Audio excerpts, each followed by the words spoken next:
Big boss Telugu season 8 ప్రస్తుతం బుల్లితెర ప్రేక్షకులందరూ కూడా ఈ బిగ్ బాస్ తెలుగు గురించి మాట్లాడుకుంటున్నారు. అయితే ప్రస్తుతం మీరు అంటే మొదటి నుంచి చూసుకున్నా కూడా బిగ్ బాస్కి సంబంధించి ప్రోమోలు కావచ్చు, లేకపోతే నిన్న గ్రాండ్ లాంచ్ ఈవెంట్లో కూడా బిగ్ ట్విస్టులు టర్నులు అయితే ఖచ్చితంగా ఉంటాయని చెప్తున్నారు. అందులో భాగంగా ఫస్ట్ వీళ్ళు తీసుకున్న టర్న్ ట్విస్ట్ ఏంటంటే హౌస్లోకి ఏ కంటెస్టెంట్ని కూడా సింగిల్గా పంపించలేదు. అవును, హౌస్లోకి మొత్తం 14 మందిని పంపించారు.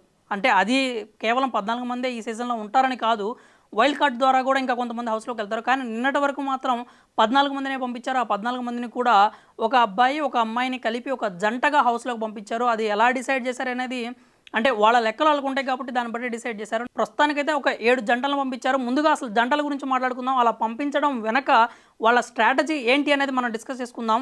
హౌస్లోకి ఫస్ట్ వెళ్ళిన అంటే వరుస బట్టి చూసుకుంటే జంటలు చూసుకుంటే సీరియల్ ఆర్టిస్ట్ యష్మి గౌడ అలాగే నిఖిల్ మలియక్కల్ని ఒక జంటగా పంపించారు. ఇంకా తర్వాత అభయ్ నవీన్ అలాగే ప్రేరణ కంబం వాళ్ళిద్దరిని ఒక జంటగా పంపించారు. ఆ తర్వాత ఆదిత్య ఓము, సోనియా, బెజవాడ బేబక్క, ఆర్జే శేఖర్ భాష, కిరాక్ సీత అలాగే నాగమణికంఠ ఒక పేరుగా, పృథ్వీరాజు విష్ణుప్రియ ఒక పేరుగా, ఇక లాస్ట్లో Nainika dancer Nainika and YouTuber Nabeel అఫ్రీదిని ఒక పేరుగా మొత్తం ఈ 14 మందిని 7 జంటలుగా హౌస్లోకి అయితే పంపించారు.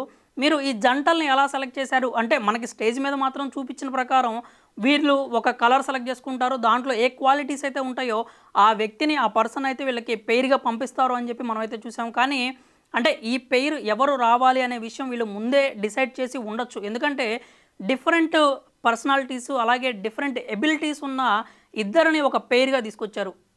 మనం ఎగ్జాంపుల్ చూసుకుంటే ఒకళ్ళు బాగా మాట్లాడేవాళ్ళు, ఒకళ్ళు బాగా వాగుడుగా అయితే ఇంకొకళ్ళు మాత్రం కాస్త బాగా ఆలోచించే వాళ్ళు, స్ట్రాటజీస్ ప్లే చేసే వాళ్ళని తీసుకున్నారు. అలాగే ఒకళ్ళు కొంచెం వీక్గా అంటే ఫిజికల్గా కొంచెం వీక్గా ఉండే పర్సన్ అయితే కనుక వాళ్ళకి స్ట్రాంగెస్ట్ పర్సన్ని పేరుగా తీసుకురావడం చూసాము.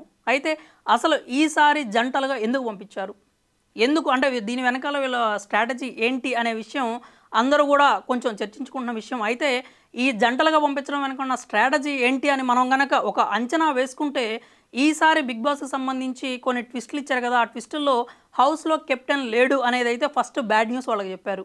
అంటే ఖచ్చితంగా ఈ బ్యాడ్ న్యూస్ అయితే ఒకటి ఉంటుంది అని వాళ్ళకి తెలుసు. టాస్కుల్లో ఓడిపోయిన తర్వాత ఖచ్చితంగా కెప్టెన్ లేకుండా ఈ సీజన్ అయితే ఉంటుందని వాళ్ళకి తెలుసు. కాబట్టి ముందుగానే ఈ జంటలుగా పంపించడం అనేది వాళ్ళు ప్లాన్ చేసినట్టుగా తెలుస్తుంది. ఎందుకంటే హౌస్లో కెప్టెన్సీ లేకపోతే కెప్టెన్సీ టాస్కులు ఉండవు. కెప్టెన్సీ టాస్కులు కాకుండా అంటే మీకు ఎక్కువ కంటెంట్ రావడానికి కానీ లేకపోతే ఇష్యూస్ జరగడానికి కానీ టాస్కులు జరగడానికి కానీ స్కోప్ అయితే ఉండదు. కాబట్టి ప్రతిరోజు కూడా టాస్కులు అయితే జరగాలి, ఆ కంటెంట్ రావాలి. అలాగే కంటెస్టెంట్స్ మధ్యలో ఒకళ్ళ మధ్య ఒకళ్ళకి గొడవలు, చిన్న చిన్న గొడవలు, ఇష్యూస్ అయితే రావాలి. అలా వస్తేనే మనకి ఇంట్రెస్టింగ్ కంటెంట్ అయితే బయటకు వస్తుంది. అలా రావాలి అని వీళ్ళు ముందుగానే ఆలోచించి ఇలా జంటలుగా హౌస్లోకి పంపించినట్టుగా తెలుస్తుంది. టాస్కులు ఏమన్నా పెట్టాలన్నా, టాస్కులు నడిపించాలన్నా ముందుకి ఈ జంటల స్ట్రాటజీని అయితే వాడుకుంటారని అయితే మనకు తెలుస్తుంది. అంతేకాకుండా వీళ్ళల్లో వీళ్ళు కూడా డిఫరెంట్ పర్సనాలిటీస్ని ఒక దగ్గర పెట్టారు అంటే ఖచ్చితంగా వాళ్ళకి ఆలోచనల పరంగా కావచ్చు, మాటల పరంగా కావచ్చు, ఏదో ఒక విషయంలో చిన్న చిన్న గొడవలు అయితే జరగచ్చు. అలా జరిగినప్పుడు ఖచ్చితంగా ఆడియన్స్కి కావాల్సిన కంటెంట్ అయితే వస్తుంది.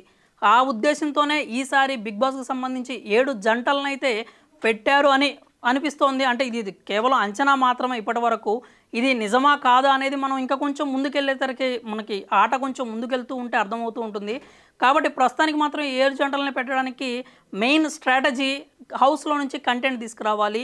హౌస్లో చిన్న చిన్న ఇష్యూస్ క్రియేట్ కావడానికి కావచ్చు, లేదంటే టాస్క్లకు సంబంధించి ముందుకు తీసుకెళ్ళడానికి కావచ్చు. ఈ జంటలను అయితే ఈ స్ట్రాటజీ అయితే తీసుకొచ్చారని అనిపిస్తోంది. ఇక ఇలాంటి మరిన్ని ఆసక్తికర బిగ్ బాస్కి సంబంధించినటువంటి అప్డేట్స్ కావచ్చు, విషయాలు కావచ్చు, అనాలిసిస్ కావచ్చు, మరి ఇంట్లో ఎలాంటి ఒక ఇంట్రెస్టింగ్ విషయం జరిగినా కానీ దాన్ని అయితే వీడియో రూపంలో మీ ముందు తీసుకొస్తాం. అవన్నీ మీకు తెలియాలి, మీ దాకా రావాలి అంటే మా ఛానల్ అయితే వెంటనే లైక్ చేసి, ఫాలో చేసి, సబ్స్క్రైబ్ చేసి పెట్టుకోండి.